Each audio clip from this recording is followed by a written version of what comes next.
Hello and welcome again to AI Adventure Lab. This is the back-end headquarters of the children's channel, My Oh My AI. In that channel, the concept is to tell stories that are conceived by children and then written, illustrated by AI. In this case, I am using Chat GPT for the text, but I will be illustrating using Midjourney, which is my next the next thing I'm going to try. I've given up on Chat GPT for doing illustrations. There's no concept of continuity. So I'm creating right now a second story. I will finish the first story using Chat GPT. I am determined to do it. I will get it done. And if it kills me, I'll do it. So we're doing the second one now. We have a concept that we worked through earlier. Livia came on and she helped drive out the concept and storyline. And I have worked with Chat now over the first chapter, which I'll just go over the highlights with Liv. And then Liv is here in the studio. So let me just bring her in. Hi, Rubber Ducky's here to say hi. Also, I got frogs. I let Bob and Mr. Crookington sit on my head. So Bob and Mr. Crokinson and Quacky are here in the studio as well. My teacher hates when I do this, but I still do it. I love it. So Mr. Crokinson didn't make it in the story, but we do have Bob and Quacky that are doing some adventures together. Let me grab Bob and Quacky. Bob and Quacky, yeah, those two are in the story. Mr. Crokinson will not be in this one, but we have. But I will show him on camera. Yeah, he'll be on camera, and we might do a third story with Mr. Crokinson. Yes. Hello. All right, so he's a beanbag. This is the first chapter, Liv. Let me just kind of read it to you. So Bob Quacky and the Dimensional Potato is the working title. All right. So on the misty outskirts of late Victorian London, where cobblestone roads met the sprawling countryside, there stood a grand manor surrounded by gardens and a magnificent glass greenhouse. Inside the greenhouse, exotic plants twisted towards the sunlight, filtering through frosty panes, and two unlikely companions, a frog named Bob and a rubber ducky named Quacky, waited patiently for the world to grow quiet. The greenhouse was their home, but it was never lonely, for the manor's young resident, Lavender, brought life to every corner. Lavender was the daughter of the estate's wealthy owner, a bright-eyed girl with a wild imagination and a kind heart, kind of like you. On a gloomy winter afternoons, when the snowflakes tumbled softly outside, Lavender would sneak into the greenhouse to play. Her favorite pastime was weaving stories about her friends. Bob, the clever frog with a penchant for mischief, and Quacky, her faithful rubber ducky. Bob isn't mischief. He mostly likes doing backflips. We do need to capture that somewhere. Yeah. With a penchant for backflips, I'm going to take that out. Backflips. And Quacky, her faithful rubber ducky. Here, I'm not showing this on the screen. All right, so I've just I've changed penchant for mischief to penchant for backflips. And Quacky, her faithful rubber ducky. Lavender had no idea her stories weren't just make-believe. Bob, Lavender said one overcast afternoon, sitting cross-legged on the greenhouse floor, "You're the smartest frog in the whole world, and you found a potato that can open secret doorways." Lavender reached into her pocket and withdrew a small potato she had taken off the cook earlier and placed it on the rim of the pond. "And Quacky," she added, placing the ducky on her lap, "you're his brave sidekick with a squeak so powerful it can scare away any monster." And she squeezed him 3 times to fill the air with peeps and whistles. Very frightening. Bob, perched on a mossy stone, gave her a blank frog stare. Quacky, motionless as ever, sat obediently in her lap. Lavender smiled, smoothing out her dress. "Let's say there's a magical key hidden in another world, and you two are the only ones who can find it." Now, this I wanted to talk to you about, Livia, because Chat came up with this concept of finding a magical key. I don't know. I think the magical key is nice. Magical It key. fits in with the transferring the potato, doesn't it? Yeah. Okay. I just wanted to run that by you and see if you like the Yeah, I love it. the magical key. Okay, so we're gonna stick with the magical key. Hidden in another world, and you two are the only ones who can find it. She looked out at the snow swirling outside the glass, but it's dangerous. You'll have to be brave. Just then, a faint bell rang from the manor. Lavender sighed. Dinner already, she said, picking up Quacky and placing him carefully next to Bob, beside Bob. Don't go anywhere, you two. We'll finish this story tomorrow. With that, Lavender left, her boots crunching softly in the snow as she made her way back to the manor.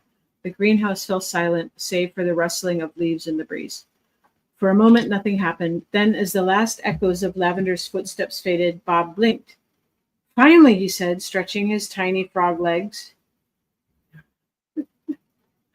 I thought you'd never leave. Quacky gave a loud, triumphant squeak, wobbling to life. Lavender's stories are getting more creative, Bob mused, hopping down from his perch. A magical key hidden in another world. He glanced at the potato resting nearby. Its leafy vine twitched faintly, as if it had heard every word. The potato began to glow softly, humming with energy.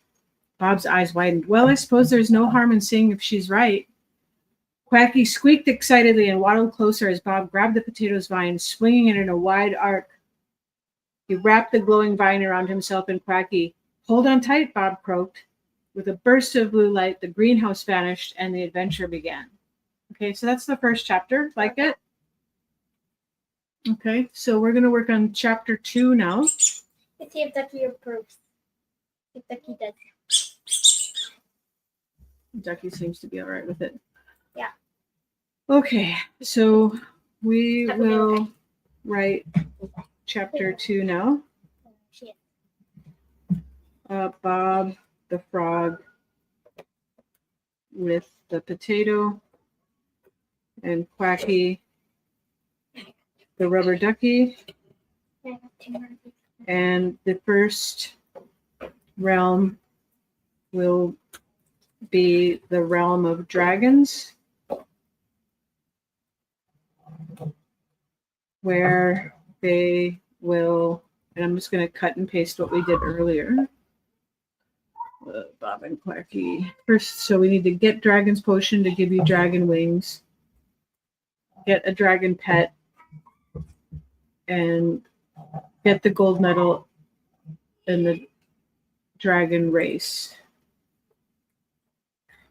Okay, so let's just, I'm going to get these 2-3 things going here.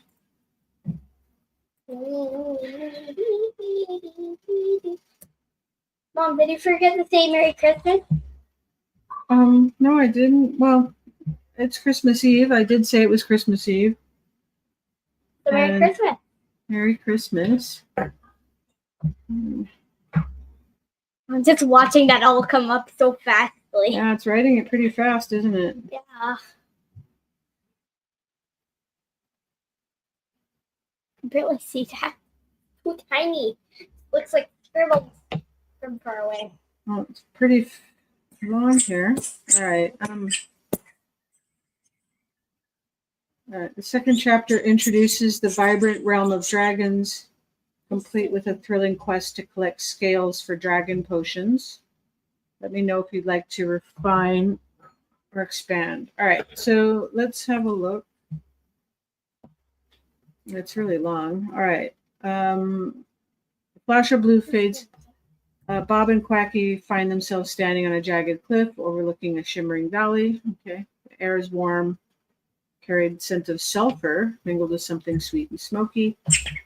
Below, rivers of molten gold wound through the landscape of jagged peaks and lush emerald forests. Above, dragons of every size and color soared through the sky, their scales gleaming in the sunlight. Can I play a note on the piano? Come on.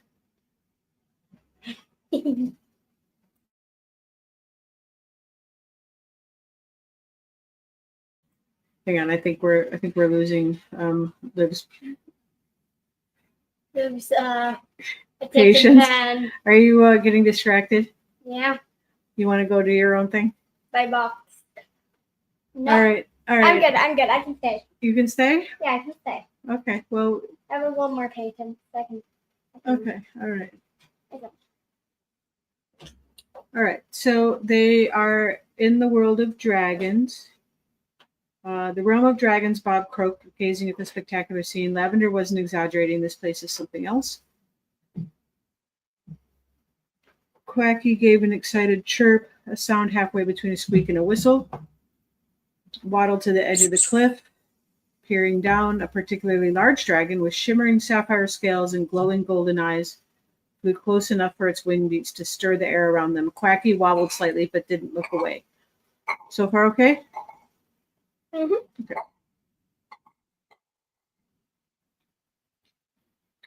So Bob adjusted the potatoes. Fine. I'm just going to go through this. They're talking to the dragon. So I don't. It's like it's jumping in too quickly. Jumping.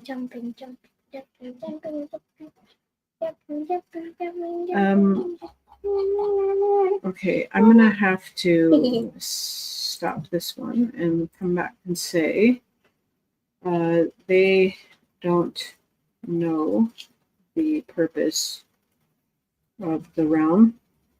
Please have a dragon explain it.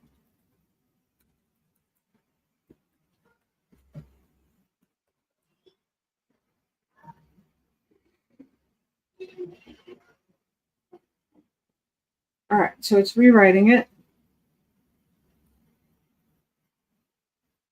I want to pet them. You need pets for staying still, not falling off my head. Like they usually do. Like rest.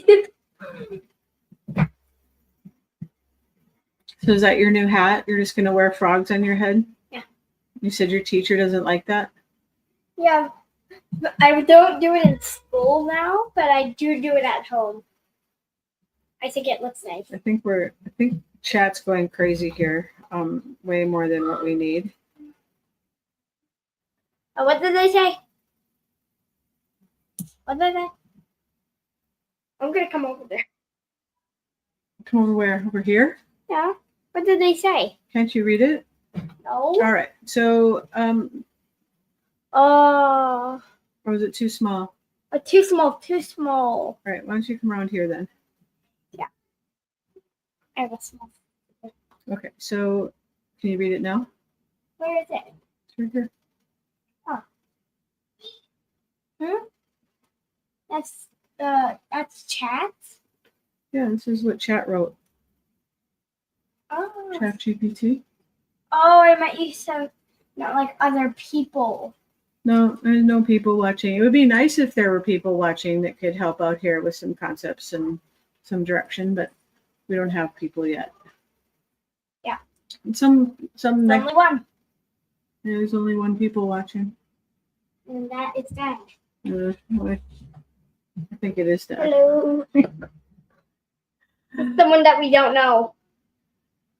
I'm going to save this one and work on it later. I think it's just too distracting. I think I need to sit with this on my own and get these chapters written. I think our concept person is. I've learned that you do poses at the end of your videos. I have my own pose. Okay, now. why don't you do a pose and we'll wrap this up.